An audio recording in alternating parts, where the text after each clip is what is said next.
There's a lady inside of my head who comes out when I am in bed. She dresses in white, she keeps out of sight, and pulls at my mind like a thread. It was the first thing I said that morning. It was just something that popped up. Sammy, still half asleep, turned to face me. She clutched the covers tight, her brown hair tousled with the ergonomic pillow. What did you say? She asked. Huh? What? The rhyme. Why'd you say that? Must have picked it up somewhere, I sighed. Some Netflix show, maybe? Creepy. She rolled away, hogging the covers.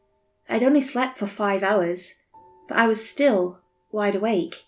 I'd found Sammy's old diary the previous day, and we'd spent the night reading it together. But for some reason, that rhyme stuck with me. A lady inside of my head. As I went to work that day, I hid that rhyme on repeat in the back of my mind. It played tricks on me. I mistook background chatter in the cafeteria as someone whispering to me. A sheet hanging off of a clothesline looked like a white dress. And every now and then, I felt this surge of tiredness get the drop on me, making me nod off in front of my keyboard. At first, I thought I was getting sick. This wasn't like me at all. Still, I powered through and did my best to just forget about it. And yet, I couldn't help but to think that I'd heard that rhyme before. Over the next couple of days, things were getting progressively worse. I forgot to pick up Sammy after work. I nodded off at the red light in traffic. I woke up every morning repeating that same rhyme. She dresses in white. That line kept coming back to me. Anything white would cause me to twitch, to look the other way. It was always at the edge of my vision, inches away from the corner of my eye. She keeps out of sight. A few days passed, and I met my mum for lunch at a cafe downtown.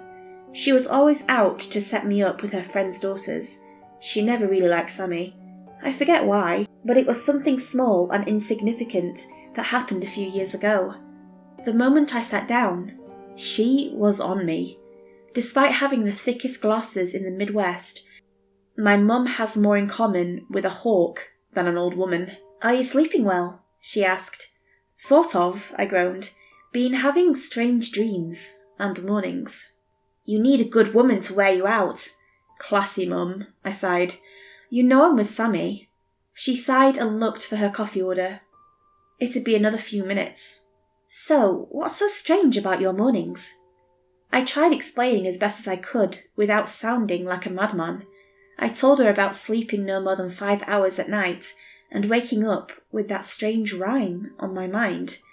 I was about to tell her about my problems at work when she suddenly left to get her coffee. When she came back, she didn't skip a beat. The rhyme? She asked. The rhyme about the white lady.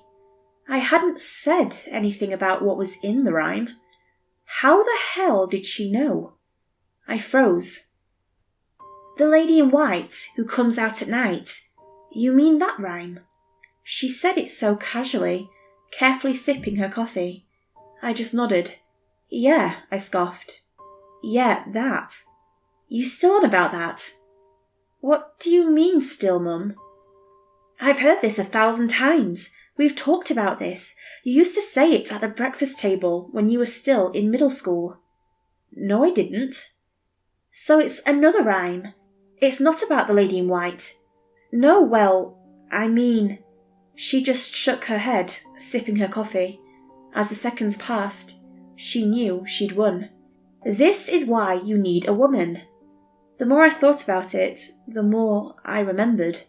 I made that rhyme up years ago, for some reason. It was a sort of reminder of something that was important to me back in the day. I'd been a troubled teenager. I ran with a bad crowd, and one of my closest friends was a nasty abuser. The kind of person who could drive people to make bad choices. While not part of my life anymore, I had a few old names from those days left on my socials. The kind of people who never really stepped out of my life. The kind of people you're happy to see that they're doing well, but you'd never actually engage in conversation with them. As I picked up Sammy from work that day, I noticed her looking at me. She usually played games on her old phone or sketched something in her notebook. Staring was unusual. I gave her a glance back, as if to ask, "What's up?" "I'm just worried," she said as she touched my arm. "You've been trying to put all that behind you. Wouldn't it be better to just move forward?" "I'm just curious," I shrugged. "You do what you think is best, hun." I put the right turn signal on and checked both ways. There were a few cars coming my way, but they were pretty far off, so I turned. But there was something there. In the back seat, just inches out of sight, I caught the corner of something white, and there, in the harsh sunlight, coming in from the rearview mirror, I saw a shimmer of something reflective, a thin strand, reaching from my temple into the back of the car. A thread. Completely losing my focus, I turned my head around, taking my hands off the wheel. Sammy shrieked and covered her face as the car spun out of control, making us face the wrong way. The cars in the distance swerved out of the lane to avoid us, throwing themselves on the horn as they screamed past. I just sat there. Sammy took out her inhaler and tried to calm down. She gulped for air. As the seconds passed, I turned the car back around, and Sammy caught her breath. Of course, there was nothing in the back seat. Sammy and I didn't talk for a while. She was uncomfortable about the whole thing, and didn't want me to pursue it. I didn't see the big deal. I just needed a reminder. I got in touch with my old buddy, Clark. We hadn't talked for a few years, but from all the people in the crowd I used to hang out with, Clark was by far the most humane. He was the kind of person who always seemed interested in others, no matter what their interests and lives actually were. Years later, and he was still the same guy. I asked him about that rhyme. I tried to play it off as something funny, but he picked up on it right away. "Yeah, I remember," he wrote to me. "You mumbled it when you fell asleep in class, doodled a statue of her in your notebooks." That night, I went out like a light. I had that kind of dreamless sleep that just makes you feel like the power went out in your head, off, then suddenly back on. Except I didn't wake up in the morning. I woke up in the middle of the night, staring into the ceiling. "There's a lady inside of my head," I muttered, "who comes out when I am in bed." There was a mild pressure at the side of my head, like someone gently pulling a hair. A part of me knew that if I just quickly turned to look, I'd see something terrible. I could feel a radiating cold, like an open window, a promise of pain. She dresses in white, she keeps out of sight. I just looked straight ahead at Sammy, watched her shoulders rise and fall in comfort. Meanwhile, I could feel my heart rising in my chest, an ache building in my stomach, and all the while, a little pull at the side of my head. I had to turn, to face my fear. I had to, and pulls at my mind like a thread. I burst into action and stood up. I could hear Sammy stirring. Again, there was nothing there, just a white t-shirt on top of a dresser. "You have to stop," groaned Sammy. "You're hurting yourself." Over the next few days, I tried to make sense of it. Turns out, that was a rhyme I'd made up back in middle school, so I'd repeated it every now and then ever since. Sometimes I'd stop for several years, and other times I'd just say it over and over. Still, I couldn't remember ever saying it. It was as alien to me as it is to you, listening to this. But I'd feel that little pull on the side of my head, when standing in line at the store, while waiting in traffic, when taking out the trash. Every now and then, whenever I wasn't paying enough attention, there was something pulling at me, something just out of sight, dressed in white.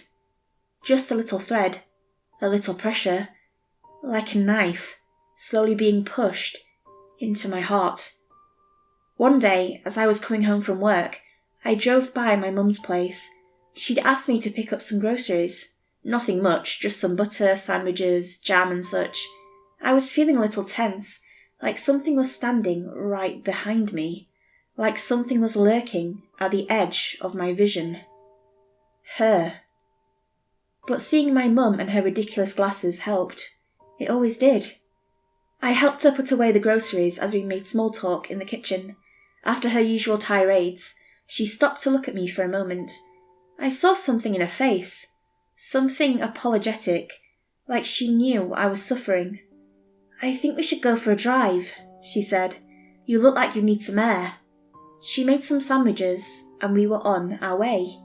We made our way out of town to a small countryside church. I remember being there a few times as a kid, mostly for funerals, but also a few weddings. Coming back there felt like getting a whiff of your least favourite food. We parked, and my mum took me down a path on the far left side. Rows of old tombstones, lined with withered tulips, roses, and sunflowers.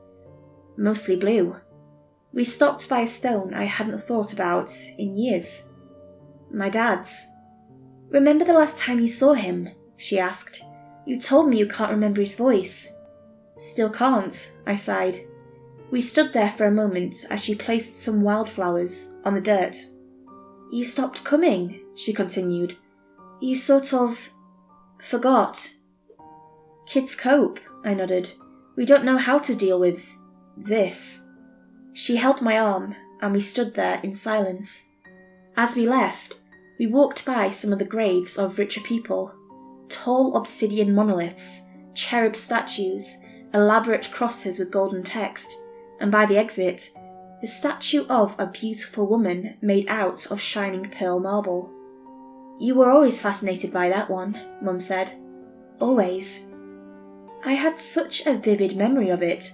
There were so many things about this church I couldn't remember, not even my dad's tombstone, but this statue was burned into my head. "The lady in white," I muttered. "That's her." "I suppose it is," Mum sighed. Flowing black hair covering unblinking eyes, an elaborate white dress, slick from the rain. Terrifying. That night, as I got home, Sammy wasn't there. I figured she was out with her friends. We weren't really talking right now, but I still texted her to make sure she was okay. I laid awake in bed, thinking, the woman in white. I had a better memory of her than my own dad. I remembered thinking about her over the years. It was a comfort of sorts. Someone who listened when I was alone. Whenever I came to that church, I didn't say my prayers to God. I spoke to the white lady, telling her about all the pains and problems of my world. That's how it started. Over the years, I talked to her more and more. Whenever I was sad or hurting, I dreamt of telling her all about it. After a while, I didn't even need to see her. I could just think about her. And after a while, she came to me, no matter what. That rhyme was my way of remembering her, a call to her, and to have her comfort me. But no, that wasn't that. That wasn't all of it. A shiver went up my spine. A horrifying thought. That pull at the side of my head grew cold as I reached for Sammy's diary. I turned to the last page as I felt the chill of a presence entering the room. Her presence. It's not... No, There it was, clear as day. My own handwriting, dated 4 years ago. I miss you, Sammy. I miss you every day. A text on my phone. A message couldn't be delivered. Number. Out of service. The thread getting pulled out of my head snapped, and for a moment, my head was filled with memories. The asthma attack that had killed Sammy, the funeral at the very same church where my dad was laid to rest. The memory of her had been forgotten. Taken. That's why I still thought she was around. I'd forgotten she wasn't. The diary had brought the white lady back. Whenever I was in pain, whenever I was hurting, she'd come to take it all away, to pull the memories out of my head like a thread, to make me blissfully empty and spin herself along a dress.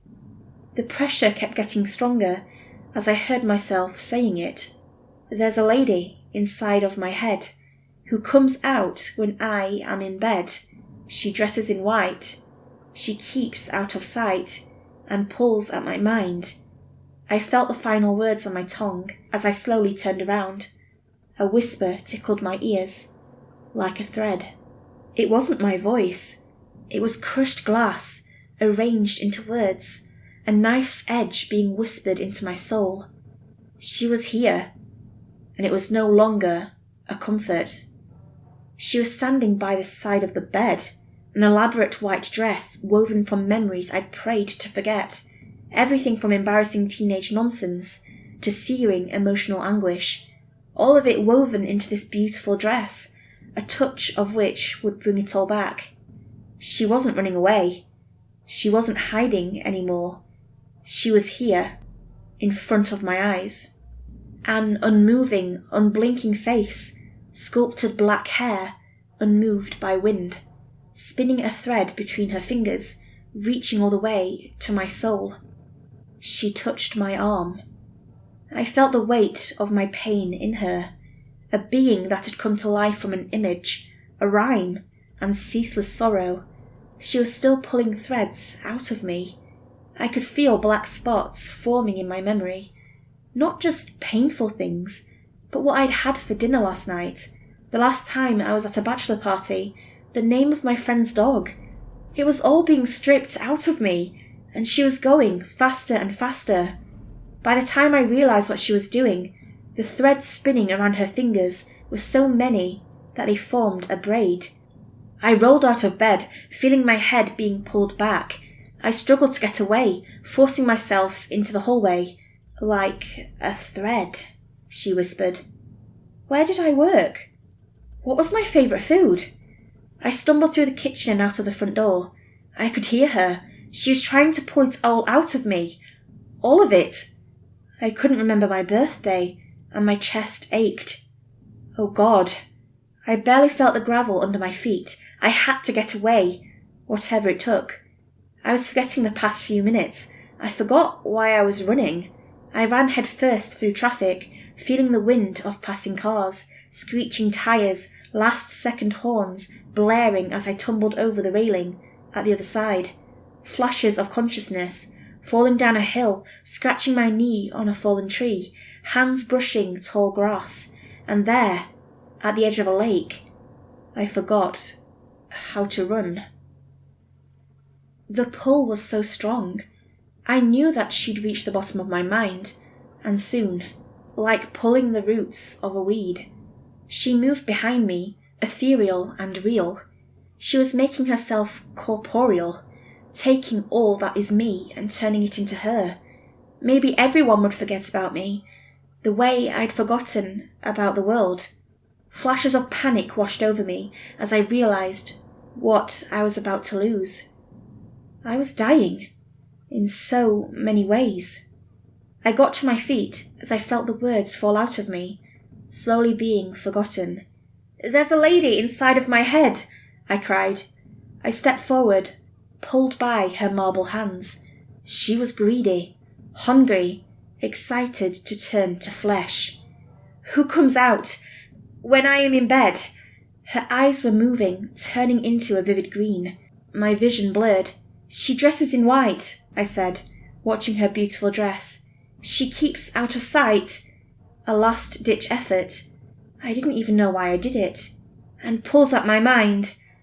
I fell forward. I could hear her draw her first breath as my own chest closed. My body was shutting down, my mind and soul being unravelled like a loose thread. Her presence turned warm as her body felt that first pulse of life. But as I fell, my hands touched that white dress, and it all came rushing back.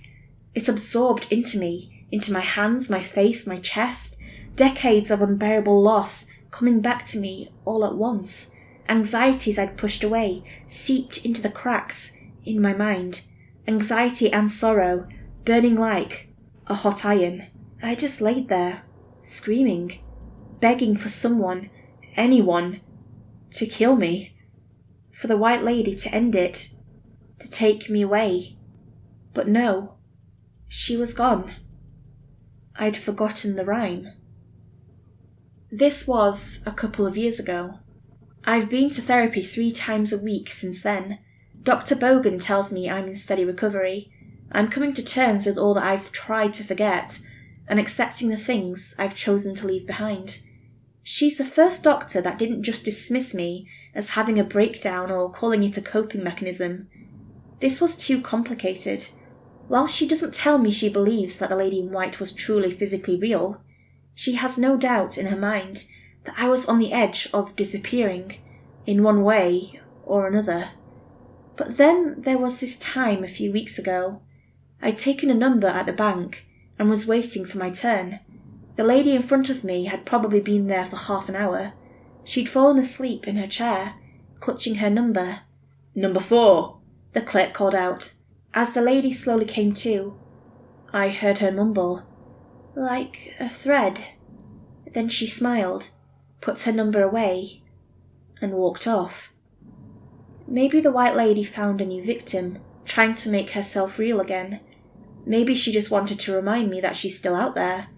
Or maybe she's back, and I have no way to know what I'm missing.